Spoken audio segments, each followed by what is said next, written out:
मसीह यस्सु के अजीम और जलील नाम में आपकी सलामती हो। मेरा नाम पादरी प्रोफेसर टोनी विलियम है। यहूदी मुआशरे को जब हम देखते हैं तो वहाँ जब भी कोई शख्स इस दुनिया से चला जाता है, मर जाता है या फौत हो जाता है, तो उसके जिस्म को या उसके जस्ते खाकी को दफन करने के लिए यहूदी आम तौर पर कुदरती गारों में कमरे बनाकर उनको खानदानों की कब्रों के तौर पर इस्तेमाल किया करते थे। वहाँ वो एक टेबल नुमा जगह बना लेते थे जिसके ऊपर वो अपने मुर्दे को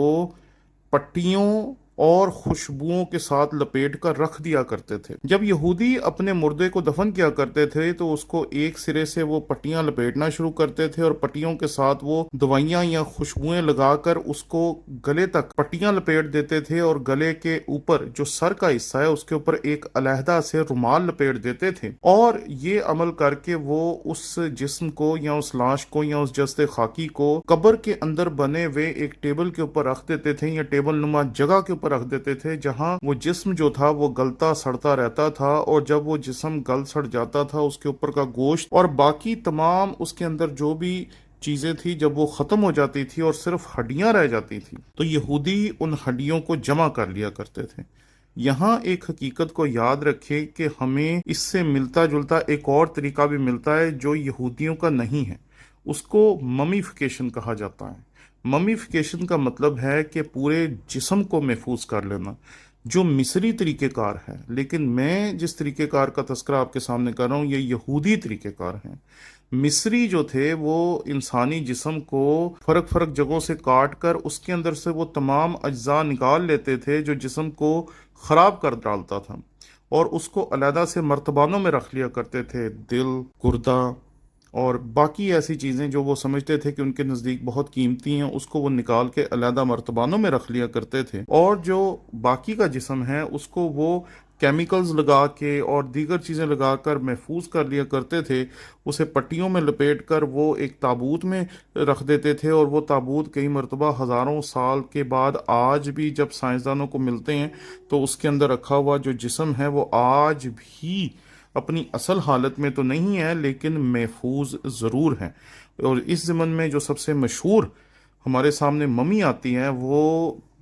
फ़िरौन की ममी है, जो कि कई मरतबा सोशल मीडिया पे जिसकी तस्वीर लोग पोस्ट करते हैं और जिसके बारे में अपने अपने ख्यालात का इजहार करते हैं। लेकिन ये तरीक़ेकार यहूदियों का नहीं है। लेकिन यहाँ एक बात याद रखें कि दो यहूदी बुज़ुर्ग ऐसे हैं जिनमें से एक याकूब है, जिसको आमतौर पे हम हज़रत याकूब भी अपने मुआशरे में कहते हैं, और दूसरा उनका वो साहबजादा जिसको हम हज़रत यूसुफ कहते हैं या यूसुफ कहते हैं आमतौर पे। तो ये दोनों लोग ऐसे थे जो मिस्र में दफन किए गए थे या जिनके कफन दफन का इंतज़ाम जो था वो मिस्र में किया गया था और दोनों की लाशों को मिस्री असूलों के मुताबिक हनूत किया गया था या इनकी ममीज़ बनाई गई थी ताकि बाद में जब यहूदी वापस अपने शहरों में जाएं और वहां जाकर आबाद हों तो वो इनकी हड्डियों को या इनके बाकी के बचे हुए जिस्म को या जो भी उस वक़्त के तरीक़ेकार के मुताबिक जिस्म में से बच जाए उसको वहां जाकर वो कनान में या मुल्क मौदा में दफन कर सकें। अब ये तरीक़ेकार जो है ये मिस्री तरीक़ेकार है जो मैंने आपकी खिदमत में अर्ज़ किया। लेकिन जो यहूदी तरीक़ेकार है वो ये था कि वो पाँव से लेके इंसान के गले तक के हिस्से को पट्टियों और खुशबुओं से लपेट देते थे और वक़्त के साथ साथ वो सख्त हो जाता था और अंदर से जब इंसान का जिस्म ख़त्म हो जाता था तो वो उसमें से हड्डियां निकाल लेते थे। यहाँ एक हकीकत को याद रखिएगा कि जब इंसानी जिस्म एक मर्तबा उन पट्टियों में कैद हो जाता था तो फिर उन पट्टियों में से उसको निकाला नहीं जा सकता था, क्योंकि जैसे आजकल हम अपने हाथ पाँव वगैरह प्लस्तर करवाते हैं और एक दफ़ा प्लस्तर होने के बाद उनको आसानी से निकालना बहुत मुश्किल है, उसको जाके कटवाना पड़ता है और कटवाने के बाद वो आपके हाथों पे से उतरते हैं। बिल्कुल ऐसे ही अगर किसी मुर्दे को या किसी जिस्म को उन पट्टियों में लपेट दिया जाता था तो उसको उन पट्टियों में से निकाला नहीं जा सकता था, वो सिर्फ गल सड़ जाता था और हड्डियाँ उसमें से निकाल कर वो एक बक्सा होता था जिसको कदीम दौर में वो उसैरे कहते थे, उन बक्सों में वो महफूज करके रख लिया करते थे। یہاں آپ دیکھ سکتے ہیں کہ کس طرح وہ ایک ٹیبل نما جگہ پر اپنے مردوں کو رکھتے ہیں اور اس کے بعد پھر ان کے پاس جو ان کی لاشوں کی بچی ہوئی ہڈیاں ہیں ان کو محفوظ کرنے کے لیے کیسے باکسز ہیں جس کو اسہرے کہتے ہیں، اور ان باکسز میں وہ اپنے بزرگوں کی ہڈیوں کو محفوظ کر لیا کرتے تھے۔ یہ یہودیوں کا ایک طریقہ کار ہے جو کہ بہت قدیم ہے، اور 5ویں صدی تک ہمیں ملتا ہے کہ یہودی تھے وہ اسی طریقہ کار کے اوپر اپنے مردوں کو دفن کیا کرتے تھے۔ لیکن جب یہودیوں کو پہلی صدی میں نکلنا پڑا 70 عیسوی کے بعد، یعنی کہ حضرت عیسیٰ کے 70 سال کے بعد، جو یہودی تھے وہ پوری دنیا میں چلے گئے اور پوری دنیا میں بکھر گئے، اور وہاں جا کر وہ اپنے اصولوں، قاعدوں اور ضابطوں کے مطابق کیونکہ اپنے مردوں کو دفن نہیں کر سکتے تھے کیونکہ وہ پوری دنیا میں بکھر گئے تھے، تو پھر جا کر انہوں نے مشترکہ طور پہ کچھ اصول بنائے، جس کے بعد یہودی جو تھے وہ اپنی اس طرح کی قبریں جیسی وہ شروع میں بنایا کرتے تھے مسیح یسوع کے دور تک، اور اس کے بعد بھی کئی سالوں تک وہ بناتے رہے تھے۔ اب وہ وقت تھا کہ انہوں نے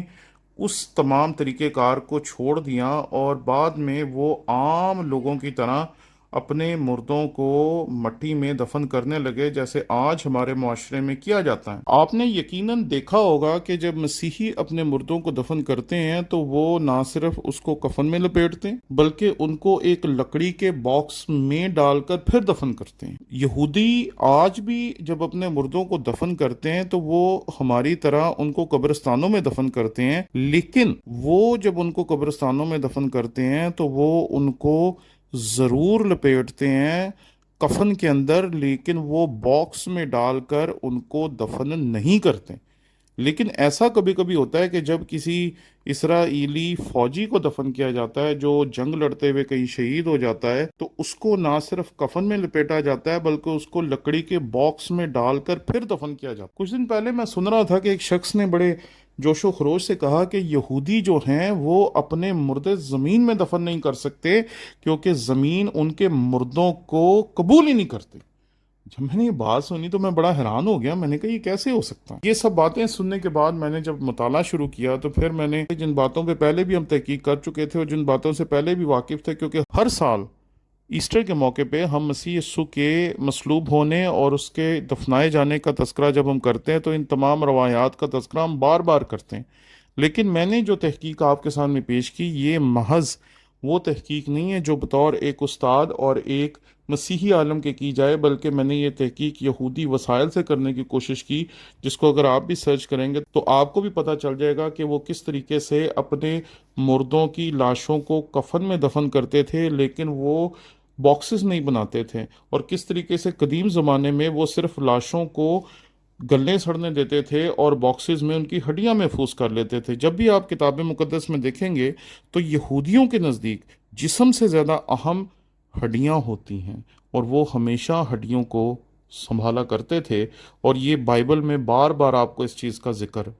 ملے گا۔ شکریہ۔